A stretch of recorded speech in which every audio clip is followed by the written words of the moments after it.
12-ാം വയസ്സിലാണ് അയാൾ ആദ്യമായി മദ്യത്തെ രുചിച്ചു നോക്കുന്നത്. 7-ാം വയസ്സിൽ തോറ്റതിന് അച്ഛൻ വഴക്ക് പറഞ്ഞപ്പോൾ വാശിക്ക് വീട്ടിൽ നിന്ന് ഇറങ്ങിപ്പോയി. ചെത്തുകാരൻ വേലപ്പേട്ടൻ്റെ വീട്ടിൽ സൂക്ഷിച്ചിരുന്ന ഒരു കുപ്പി അന്തിക്കള്ള് മോഷ്ടിച്ച് ഒറ്റ മോന്തിനങ്ങ് കുടിച്ചു. മദ്യം കഴിച്ചാൽ സകല വിഷമവും മറക്കുമെന്ന് ആരോ പറഞ്ഞു കേട്ടത്രേ. കള്ളും കുടിച്ച് ബോധമില്ലാതെ ശങ്കരേട്ടൻ്റെ 1 ഏക്കറോളം വരുന്ന തെങ്ങിൻ തോപ്പിൽ കിടന്നുറങ്ങുന്ന 7-ാം ക്ലാസ്സുകാരനെ പിറ്റേന്നാണ് വീട്ടുകാർ കണ്ടെത്തിയത്. ഇനി എന്തു തന്നെയായാലും അവനെ ഒന്നും പറയണ്ട. അവന് പഠിക്കാൻ ഇഷ്ടമല്ലെങ്കിൽ പഠിക്കേണ്ട. പഠിച്ചിട്ടിപ്പോൾ വലിയ കളക്ടർ ഉദ്യോഗമൊന്നും കിട്ടാൻ പോകുന്നില്ലല്ലോ. നമ്മൾ ഓരോന്ന് പറഞ്ഞ് വിഷമത്തിൽ ചെക്കൻ പോയി വല്ല കടുങ്കയും ചെയ്താൽ നഷ്ടം ആർക്കാ? ആണായിട്ടും പെണ്ണായിട്ടും ഇതൊന്നേ ഉള്ളൂ. നമ്മുടെ കണ്ണടയും വരെയെങ്കിലും അവൻ എവിടെയെങ്കിലും പിഴയ്ക്കട്ടെ. സ്കൂളിൽ പോകേണ്ട എന്നുള്ള തൻ്റെ ആഗ്രഹത്തെ സഫലീകരിക്കാൻ കാരണക്കാരനായ മദ്യത്തെ അന്നു മുതൽ ആ 7-ാം ക്ലാസ്സുകാരൻ സ്നേഹിക്കാൻ തുടങ്ങി. അവൻ എന്ത് തെറ്റ് ചെയ്താലും വീട്ടുകാർ മൗനം പാലിച്ചു. പിന്നീട് വളർന്ന് വലുതായപ്പോഴും മദ്യം തന്നെയായിരുന്നു രമേശിൻ്റെ ഉറ്റ ചങ്ങാതി. ഏതൊരു കല്യാണമായിക്കോട്ടെ, മരണമായിക്കോട്ടെ, കാതുകുത്തായിക്കോട്ടെ, അടിയന്തരമായിക്കോട്ടെ, അതൊക്കെയും രമേശിന് മദ്യപിക്കാനുള്ള വെറും കാരണങ്ങൾ മാത്രമായി മാറി. കല്യാണ വീടുകളിൽ മദ്യപിച്ച് അടിയുണ്ടാക്കുക എന്നത് രമേശിൻ്റെ ഒരു സ്ഥിരം പരിപാടിയായിരുന്നു. അവൻ മദ്യപിച്ചിട്ടല്ലേ, സ്വബോധത്തോടെ അല്ലല്ലോ. വിട്ടേക്ക്. മദ്യപിച്ച് എന്ത് വൃത്തികേടും ചെയ്യാമെന്ന ബോധ്യം അന്നു മുതലേ രമേശൻ്റെ തലയിൽ ആണിയടിച്ചു തറയ്ക്കപ്പെട്ടു. സ്ത്രീകളെപ്പോലും വെറുതെ വിട്ടിരുന്നില്ല. എന്ത് വൃത്തികേട് പറഞ്ഞാലും ചെയ്താലും മുഴുക്കുടിയനാണെന്ന കാരണത്താൽ രമേശൻ ചെയ്യുന്നതും പറയുന്നതും ആളുകൾ മനഃപൂർവ്വം അവഗണിച്ചു. ആകപ്പാടെയുള്ള ഒരു സന്തതി വഴിതെറ്റിപ്പോയതോർത്ത് രമേശിൻ്റെ അച്ഛനും അമ്മയും തങ്ങളുടെ വാർദ്ധക്യത്തിൽ നെഞ്ചുരുകി ജീവിച്ചു. നീ രമേശനെ കൊണ്ടൊരു പെണ്ണ് കെട്ടിക്കേണ്ട വത്സലേ. ഒറ്റാന്തടിയായി നടക്കുന്നത് കൊണ്ടാ ആ ചെക്കൻ ഇങ്ങനെ തോന്നിയതുപോലെ നടക്കുന്നത്. കടിഞ്ഞാണിടാൻ ഒരു പെണ്ണുണ്ടായി നോക്കട്ടെ, അവൻ്റെ ഒരു കളിയും നടക്കില്ല. രമേശിൻ്റെ അച്ഛൻ പെങ്ങൾ ചിന്നമ്മ ഒരിക്കൽ വീട്ടിൽ വന്നതും അവരെ ഉപദേശിച്ചു. ആഗ്രഹമില്ലാഞ്ഞിട്ടാണോ ഏട്ടത്തി? എൻ്റെ കണ്ണടയും വരെ ഒരു കയ്യിൽ വെള്ളം കൊടുക്കാൻ ഞാനുണ്ട്. അത് കഴിഞ്ഞാൽ എന്താകും അവൻ്റെ അവസ്ഥ? ഇങ്ങനെ കുടിച്ച് നടക്കുന്ന ഒരുത്തന് ആര് പെണ്ണ് തരാനാണ്? അവർ മൂക്ക് പിഴിഞ്ഞുകൊണ്ട് സങ്കടം പറഞ്ഞു. നീ ഇങ്ങനെ കരയാതെ വത്സലേ. ഈ നാട്ടിൽ നിന്നല്ലേ അവന് പെണ്ണ് കിട്ടാതെ ഉള്ളൂ. ഞാൻ ഇത്തവണ വന്നതിന് ഒരു കാരണമുണ്ടെന്ന് കൂട്ടിക്കോ. ഞങ്ങൾ കഴിഞ്ഞ ആഴ്ച അങ്ങേരുടെ പെങ്ങളുടെ വീട്ടിൽ പോയിരുന്നു. അവിടെ തൊട്ടടുത്ത വീട്ടിലെ മൂത്ത പെൺകുട്ടി കല്യാണം നോക്കുന്നുണ്ട്. പേര് മിനി. 3 പെൺമക്കളാ. ഒരു ഗതിയില്ലാത്തൊരു കുടുംബം. തന്ത കിടപ്പിലാണ്. 3 എണ്ണത്തിൽ മൂത്തതാണ് ഈ പെൺകൊച്ച്. കെട്ടിച്ചയക്കാൻ ഒരു നിവർത്തിയില്ല. പറ്റിയ കൂട്ടർ ആരെങ്കിലും ഉണ്ടെങ്കിൽ എന്നോട് ആലോചിക്കാൻ പറഞ്ഞതാണ്. അന്നേരം എൻ്റെ മനസ്സിൽ ആദ്യം വന്നത് നമ്മുടെ രമേശൻ്റെ മുഖമാണ്. നമുക്കിതങ്ങ് ആലോചിക്കാൻ വത്സലേ. താഴെ 2 പെൺമക്കളായതുകൊണ്ട് മൂത്തതിനെ ഏതെങ്കിലും ഒരുത്തൻ്റെ തലയിൽ കെട്ടിവെച്ച് കൈയൊഴിയാൻ കാത്തിരിക്കുകയാണ് അതിൻ്റെ വീട്ടുകാർ. വെറ്റിലയിൽ ചുണ്ണാമ്പ് തേച്ച് അടയ്ക്ക പൊടിച്ചതും ചേർത്ത് മടക്കി വായിലേക്ക് തിരികെക്കൊണ്ട് അവർ പറഞ്ഞു. അവനെക്കുറിച്ച് അവരോട് പറഞ്ഞിട്ടുണ്ടോ ഏട്ടത്തി? വെറുതെ ഒരു പെൺകുട്ടിയുടെ ജീവിതം. ഇതായിപ്പോൾ നന്നായത്. എല്ലാം പറഞ്ഞ് പെണ്ണ് അന്വേഷിക്കാനാണെങ്കിൽ നിന്റെ മോൻ ഇങ്ങനെ നിൽക്കത്തേ ഉള്ളൂ. ഇതിപ്പോൾ ഇങ്ങനൊരു ബന്ധം നമ്മുടെ കയ്യിൽ പെട്ടത് ഭാഗ്യമെന്ന് കരുതിയാൽ മതി. ഞാൻ അവരോട് പറയാൻ പോവാ. നീ അവനോട് അടുത്ത ആഴ്ച വന്ന് പെണ്ണ് കാണാൻ പറ. അതും പറഞ്ഞ് അവർ അവിടെ നിന്നിറങ്ങി. അമ്മയുടെ നിർബന്ധപ്രകാരമാണ് രമേശനും കൂട്ടുകാരനും കൂടി പെണ്ണ് കാണാൻ പോയത്. ധൈര്യത്തിനെന്ന പേരിൽ അപ്പോഴും 2 എണ്ണം അടിച്ചിട്ടാണ് രമേശൻ പോയത്.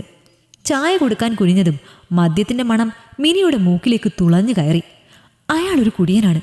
തനിക്ക് ഈ ബന്ധം വേണ്ട എന്ന് പലവട്ടം പറഞ്ഞെങ്കിലും എങ്ങനെയെങ്കിലും ഒഴിവാക്കാൻ കാത്തിരിക്കുന്ന ഒരു ബാധ്യതയുടെ വാക്കുകൾ ആര് കേൾക്കാൻ? ഇന്നത്തെ കാലത്ത് ഏത് ചെറുപ്പക്കാരനാണ് കുടിക്കാത്തത്? നമ്മുടെ സാഹചര്യത്തിന് ആ ചെറുക്കന് നിന്നെ ബോധിച്ചത് തന്നെ കാര്യം. ഒരു തരി പൊന്നു കൊടുക്കണ്ട. സർക്കാർ ഉദ്യോഗസ്ഥൻ തേടി വരുമെന്നാണോ നിന്റെ വിചാരം? നീ ഇങ്ങനെ വാശി പിടിച്ചാൽ നിന്റെ താഴെ ഉള്ളതുങ്ങൾ ഇങ്ങനെ നിൽക്കേ ഉള്ളൂ. ഒരു പെണ്ണ് വിചാരിച്ചാൽ മാറ്റാൻ കഴിയാത്ത എന്ത് ശീലമാണ് ആണിലുള്ളത്? ഇനിയെല്ലാം നിന്റെ കയ്യിലാണ്. അമ്മ മൗനം പാലിച്ചപ്പോൾ കുഞ്ഞമ്മാവനാണ് മറുപടി പറഞ്ഞത്. തൻ്റെ ഇഷ്ടങ്ങൾക്കിനി ഒരു വിലയുമില്ല എന്ന് അവൾ അന്ന് തിരിച്ചറിഞ്ഞു. അങ്ങനെ മനസ്സില്ലാ മനസ്സോടെ അവൾ വിവാഹത്തിന് സമ്മതം മൂളി. വിവാഹപ്പന്തലിൽ കരഞ്ഞുകൊണ്ടാണ് അവൾ രമേശിന് മുന്നിൽ കഴുത്ത് നീട്ടിക്കൊടുത്തത്. അന്നേരവും അയാൾ മദ്യപിച്ചിരുന്നു. അയാളുടെ നോട്ടം അവളിൽ ഭയം സൃഷ്ടിച്ചു. സാധാരണ മറ്റുള്ളവരുടെ കല്യാണം കഴിഞ്ഞ വകയിൽ മദ്യപിക്കാറുള്ള രമേശൻ ഇക്കുറി സ്വന്തം കല്യാണം കഴിഞ്ഞതിൻ്റെ പേരിൽ മൂക്കുമുട്ട കുടിച്ചു. കാല് നിലത്തുറയ്ക്കാതെ ആടിയാണ് ആദ്യ രാത്രി അയാൾ മുറിയിലേക്ക് കടന്നു വന്നത്. ഹോ, ഇവിടെ ഉണ്ടായിരുന്നോ? ആരെ വശീകരിക്കാനാണ് ഒരുമ്പെട്ടവളെ നീ ഈ ഉടുത്തൊരുങ്ങി നിൽക്കുന്നത്? നിന്നെ ഒന്നും കണ്ടാൽ മയങ്ങി വീഴുന്നവനല്ലടി ഈ രമേശൻ. ഭയന്നു നിൽക്കുന്ന അവളുടെ മുടിക്കുത്തിന് കയറി അയാൾ പിടുത്തമിട്ടു. ഏതവനെ ഓർത്താടി നീ നിന്റെ മുന്നിൽ കിടന്ന് മോങ്ങിക്കൊണ്ടിരിക്കുന്നത്? ഇനി ഓരോരുത്തരും നിന്നെ തൊടില്ല. ഞാൻ നിന്റെ മേൽ കിടന്ന് മേയാൻ പോവാണ്. അതും പറഞ്ഞ് അയാൾ അവളെ മുടിയിൽ പിടിച്ച് കട്ടിലേക്ക് വലിച്ചിട്ടു. ശേഷം അവളുടെ മേലേക്ക് വീണു. മദ്യത്തിൻ്റെയും ബീഡിയുടെയും ദുർഗന്ധം മൂക്കിലേക്ക് തുളഞ്ഞു കയറുമ്പോഴും അയാളുടെ ഭാരം താങ്ങാനാകാതെ അവൾ പിടഞ്ഞു.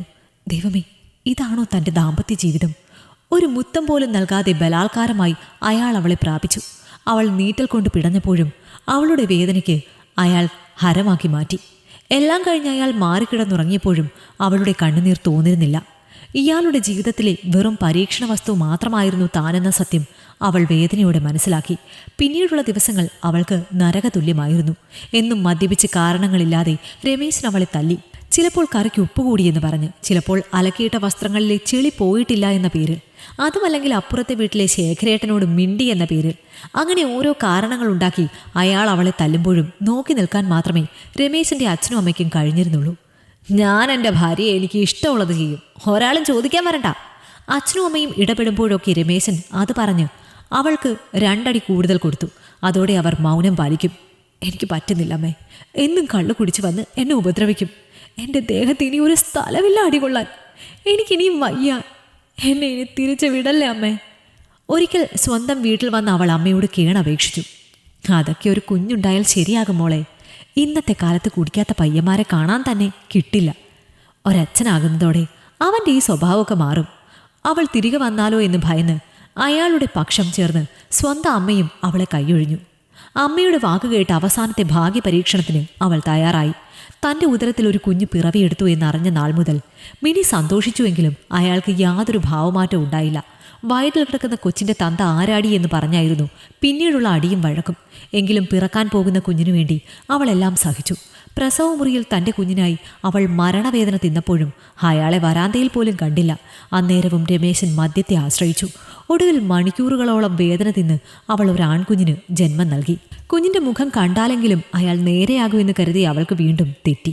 തന്നെ വായിൽ തോന്നിയത് പറയുന്നത് പോരാഞ്ഞിട്ട് കുഞ്ഞിനെയും പിഴച്ചുണ്ടായ സന്തതിയെന്ന് വിളിക്കാൻ തുടങ്ങി. പലപ്പോഴും മരിക്കാൻ വരെ തോന്നിയെങ്കിലും തൻ്റെ മകൻ സ്വന്തം കാലിൽ നിൽക്കുന്നത് വരെ എങ്കിലും ജീവിച്ചേ മതിയാകൂ എന്ന് അവൾ ഉറപ്പിച്ചിരുന്നു. പോകെ പോകെ അയാൾ ഒരു പണിക്കും പോകാതെയായി. സദാസമയവും മദ്യപാനം മാത്രമായി. ഒടുക്കം തൻ്റെ മകൻ പട്ടിണിക്കാവാതിരിക്കാൻ അവൾ കൂലിവേലയ്ക്കിറങ്ങി. അപ്പോഴും അയാൾ അവളെ വെറുതെ വിട്ടില്ല. ഏതവൻ്റെ കൂടെ കിടന്നിട്ടാണടി ഇപ്പോൾ എഴുന്നള്ളിയിരിക്കുന്നത് എന്ന് പറഞ്ഞ് വൈകുന്നേരങ്ങളിൽ അവളെ പൊതിരെ തല്ലും. അതിനു പുറമെ അവൾ അധ്വാനിച്ചു കൊണ്ടുവരുന്ന പണവും തട്ടിയെടുത്ത് കുടിക്കും. രമേശൻ്റെ അച്ഛനും അമ്മയും കിടപ്പിലായി. രമേശൻ ചെയ്യുന്ന ക്രൂരതകൾ കണ്ടും കേട്ടും കണ്ണീർ വാറ്റി അവർ മരണത്തിനായി പ്രാർത്ഥിച്ചു. ഒരിക്കൽ തൻ്റെ മകൻ്റെ മുന്നിലിട്ട് തൻ്റെ ശരീരത്തെ പിച്ച് ചീന്താൻ ശ്രമിച്ച രമേശനെ മിനി ദേഷ്യം സഹിക്കവയ്യാതെ ആഞ്ഞടിച്ചു. ആ ദേഷ്യത്തിൽ അയാൾ അവളുടെ വയറിലും നടുവിലും ശക്തിയായി 5-6 ചവിട്ടി. അവൾ വേദന കൊണ്ട് നിലത്ത് കിടന്ന് പിടയുമ്പോൾ മകൻ ഓടിച്ചെന്ന് കരഞ്ഞുകൊണ്ട് അവളെ കെട്ടിപ്പിടിച്ചു. ആ വേദനയിലും അവൾ തൻ്റെ കുഞ്ഞിനെ ചേർത്ത് പിടിച്ചു. നിന്നെ എനിക്ക് വേണ്ടടി ശവമേ, പൈസ കൊടുത്താൽ നിന്നെക്കാൾ നല്ലതിനെ വേറെ എനിക്ക് പുറത്ത് കിട്ടും, ചത്ത ശവം. അവളുടെ മേൽ തുപ്പിക്കൊണ്ട് അയാൾ ഇറങ്ങിപ്പോയി. രമേശിൻ്റെ മർദ്ദനമേറ്റ് മിനിക്ക് വയ്യാതെയായി. ഒരിക്കൽ പണിയെടുക്കുന്നിടത്ത് തളർന്നു വീണതിനാൽ 4 ദിവസം വീട്ടിൽ തന്നെ ചികിത്സയിൽ കിടന്നു. 5-ാം പക്കം അവൾ ഈ ലോകത്തോട് വിട പറഞ്ഞു. തൻ്റെ അമ്മയുടെ മൃതശരീരം കെട്ടിപ്പിടിച്ച് കരയുന്ന കുഞ്ഞിനെ കണ്ട് സകലരുടെയും നെഞ്ചുപൊട്ടി. എങ്കിലും രമേശന് മാത്രം യാതൊരു വികാരവും ഉണ്ടായിരുന്നില്ല. അവളുടെ ശരീരം ദഹിപ്പിക്കാൻ എടുക്കുന്നതുവരെ അയാൾ അവിടെ ഇവിടെയായി പിടിച്ചു നിന്നു. മകൻ അമ്മയുടെ ചിതയ്ക്ക് തീ കൊളുത്തിയ ശേഷം ആളുകൾ പിരിഞ്ഞു പോകാൻ തുടങ്ങിയതും അയാൾ ഷാപ്പിലേക്ക് ഓടി. അവന് നല്ല വിഷമമുണ്ട്, കണ്ടില്ലേ ഇങ്ങനെ കുടിക്കുന്നത്. അത് പിന്നെ ഇല്ലാതിരിക്കോ, സ്വന്തം ഭാര്യയല്ലേ. ഷാപ്പിലിരുന്ന് ആരൊക്കെയോ പിറുപിറുത്തു. എന്നാൽ 4-5 ദിവസത്തേക്ക് മദ്യപിക്കാൻ ഒരു കാരണം മാത്രമായിരുന്നു അയാൾക്ക് അവളുടെ മരണം. ചിതയിൽ തൻ്റെ ദേഹം കത്തി അമരുമ്പോഴും വിട്ടുപോകാനാകാതെ അപ്പോഴും ആ അമ്മയുടെ ആത്മാവ് തൻ്റെ കുഞ്ഞിനെ ചുറ്റിപ്പറ്റി നിന്നു. ഈ കഥ നിങ്ങൾക്കിഷ്ടമായെങ്കിൽ ലൈക്ക് ചെയ്യൂ. നിങ്ങളുടെ അഭിപ്രായങ്ങൾ കമന്റായി രേഖപ്പെടുത്തൂ. കൂടുതൽ കഥകൾ കേൾക്കാൻ ഈ ചാനൽ സബ്സ്ക്രൈബ് ചെയ്യൂ.